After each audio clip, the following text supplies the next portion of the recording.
et c'est vrai qu'on touche aux données personnelles.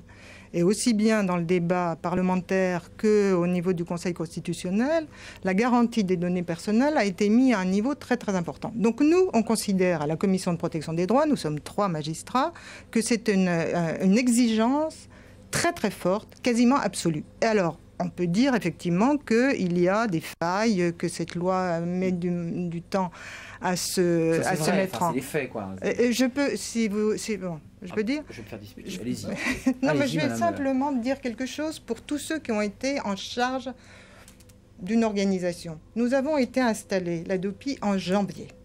En janvier. En février, il y avait 4 agents à l'ADOPI et personne à la CPD.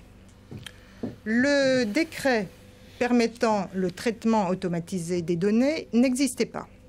Le décret sur la définition de la contravention n'existait pas. Le décret sur la procédure devant la Commission de protection des droits n'existait pas. Oui, tout à fait. Les ayants droit n'avaient pas présenté leur demande à la CNIL pour permettre justement d'identifier... Ça fait plus usine à gaz, hein. Enfin, c'est compliqué. Ça fait peut-être usine à gaz, mais... La vie est compliquée, Donc, monsieur. si La vous loi est voulez, compliquée, la vie est compliquée. Lorsque nous avons été installés, voilà ce qu'il y avait, c'est-à-dire pas grand-chose. Pas grand-chose, oui. Ce qu'il fait, le décret de traitement visé par la CNIL a été publié en mars. Les titulaires d'ayant droit ont eu leurs autorisations en juin. Le décret sur la contravention de négligence a été en juin. Le décret sur la procédure devant la CPD, ça a été en juin. La CPD, c'est la Commission de protection des droits. Non, mais je voulais... la Commission de protection des droits de l'ADOPI. Tout ça pour ça. Non, mais quand on dit que ça va pas vite, on a eu les premiers procès-verbaux de constat. Et je vais y revenir. Donc tout est en règle, madame. justement, sur la question du contrôle, parce que c'est une question... Sur la question du contrôle, si vous voulez, parce qu'on a travaillé pendant les 6 mois là où rien ne se passait, nous avons travaillé non seulement avec les fournisseurs d'accès pour mettre un système qui protège le plus possible les données personnelles, mais également avec les fournisseurs d'accès, avec les titulaires de droit, où nous avons mis des exigences sur la constatation des procès-verbaux. Alors, excusez-moi, monsieur Zimmermann, mais simplement la déclaration d'une adresse IP ne suffit pas pour constater un fait. Et s'il n'y avait que ça dans le procès-verbal, ça ne suffit pas pour ça ne pouvoir envoyer la suffit pas. lettre. Excusez-moi, madame Imbert-Carreta, mais comment vous contrôlez les agissements de ces sociétés privées? Nous ne contrôlons pas les agents. Voilà, Attendez que je vous dise, parce que les agents assermentés, c'est pas la société privée. La société privée, pour nous, elle est pas aussi transparente que ça, parce qu'on va quand même aller voir comment ça se passe. Mais vous avez contrôlé la société privée. on veut aller voir comment ça se passe réellement. S'en assurer quand même avant que pas dans la loi, ça. les représailles massives se déclenchent quand même. Il n'y a pas de représailles massives. Il y a de la pédagogie massive, expliquer aux gens qu'il faut que change de comportement. Et on n'a jamais prétendu qu'on allait éradiquer le téléchargement illégal. Parce que Jérémy Reza, oui, mais si je peux parler, Un mot, Jean-Baptiste a son téléphone collé à l'oreille. On n'a jamais prétendu qu'on allait éradiquer le téléchargement illégal. On veut changer massivement les comportements. On fait un code de la route sur la route. Il y a bien évidemment, on sait très bien qu'il y a un certain nombre de gens qui continuent à rouler en excès de vitesse. Ce qui compte, c'est que globalement les comportements changent. Et ben c'est pareil sur Internet. Et pourquoi c'est compliqué à mettre en œuvre? Parce qu'on est pionnier, parce qu'on est en pointe en Europe sur cette lutte contre le téléchargement illégal, parce qu'on a une exception culturelle dans notre pays. On a, par rapport à d'autres pays en Europe, bien plus d'hommes et de femmes qui travaillent dans toutes ces filières qu'il faut protéger. Et c'est ce qu'on essaye de mettre en œuvre, en garantissant bien évidemment la vie privée, c'est inquiétant, cette question, en respectant les droits et les droits. Mais oui, mais ça a été vu et revu pendant les débats au Parlement, ça a été vérifié par le Conseil constitutionnel. Toutes les procédures sont contrôlées par la CNIL. Donc arrêtons de faire peur. Vous avez voté et vous avez rapporté, monsieur Riester, parce qu'elle violait la liberté d'expression. Vous avez quand même rapporté une loi qui violait la liberté d'expression. Et c'est le Conseil constitutionnel qui l'a dit. Une partie de la loi tout a été géré, tout va bien. Une partie de la loi a été censurée et elle a été modifiée en conséquence.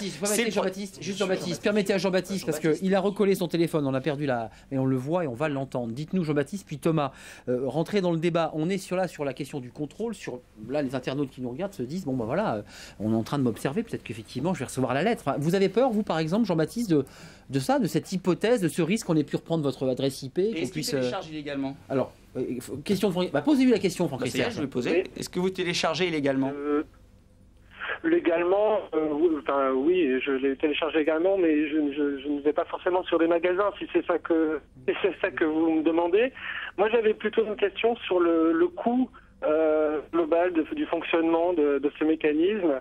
J'ai l'impression que c'est exorbitant et que dans le temps de crise, chaque centime est compté. Budget 2011, 12 millions d'euros. Jean-Baptiste, vous téléchargez, excusez-moi, le son passait mal. Légalement ou illégalement? Je me permets d'articuler. Non, légalement, je dis ce qui ne veut pas dire de manière payante. D'accord. Parce que je pense qu'il y a une confusion également. Effectivement, on peut télécharger légalement d'une façon gratuite, il y a certains sites qui le proposent, ou de façon payante, en fonction de nos besoins. Alors, un dernier mot, puis j'ai Thomas, puis j'ai 2-3 questions sur l'avenir, parce qu'il y a la Hadopi, puis il y a certains qui proposent d'autres. Donc ce monsieur ne risque rien. Il risque rien. Vous êtes en règle, Jean-Baptiste. Vous n'aurez pas de lettres venant de l'ACPD. Jérémy Zimmermann. Il y a un point que j'aimerais faire ici, parce que là, on est dans les méandres juridiques de la Hadopi. Je suis même pas sûr que ça intéresse tout le monde, tellement c'est complexe et tellement on va constater au fil du temps que l'échec que ça représentera d'un point de vue strictement technique. Maintenant, oui, je présage.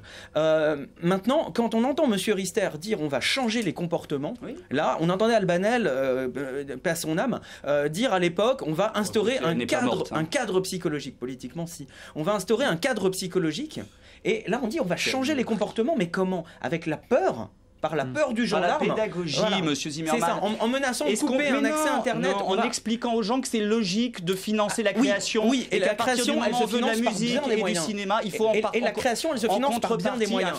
Monsieur Riester, les chiffres que vous avancez sont bidonnés. Les chiffres que vous avancez sont bidonnés. Quand vous dites que le marché remonte en France, il monte dans tous les pays, et l'industrie lui dit que c'est jamais aussi bien porté. Et avant qu'il y ait une industrie, c'est pas jamais aussi bien porté. Mais parce que la musique en ligne est partie de zéro il y a quelques années, donc c'est normal que ça monte. On va finir à 100 millions d'euros. Et ça n'est absolument pas incompatible avec le partage de fichiers. Et ce que vous dites, y croyez toujours, ça se peer-to-peer, le fait qu'on échange des fichiers. Ce que vous dites, c'est que le partage c'est mauvais, alors que partager, c'est bon, et que la culture est basée sur le partage. Et c'est la Cour des comptes américaine. Écoutez, c'est la Cour des comptes américaine qui, dans son étude, dit que les chiffres comme ceux que vous avancez, qui sont ceux de l'industrie, sont tous bidons, et qu'il faudrait prendre les aspects positifs du partage sur l'économie de la culture. Écoutez, c'est des études indépendantes du gouvernement canadien, du gouvernement néerlandais, de l'OCDE, de Ipsos, qui montrent que les gens qui partagent le plus sont ceux qui achètent le plus. C'est les meilleurs clients de l'industrie qui partagent pour accéder à la culture. Partager, c'est bien. Juste un mot sur la création, parce que le sujet de Jérémy qui était très complet. C'était là-dessus que je souhaitais intervenir. On dit que financer les films et la musique, c'est possible avec Hadopi ou pas? Je vous entends. Attendez, qu'est-ce que nous dit, et c'est toute l'imposture qui a prévalu dans ce débat, qu'est-ce que nous dit encore hier, je crois, le président de la République? Je le cite. Il nous dit « La liberté sans règle est une oppression ». Évidemment. Et nous ne sommes en aucune façon, ça n'est pas dans notre tradition politique, des partisans du laisser-faire. Nous sommes au contraire des partisans de la régulation.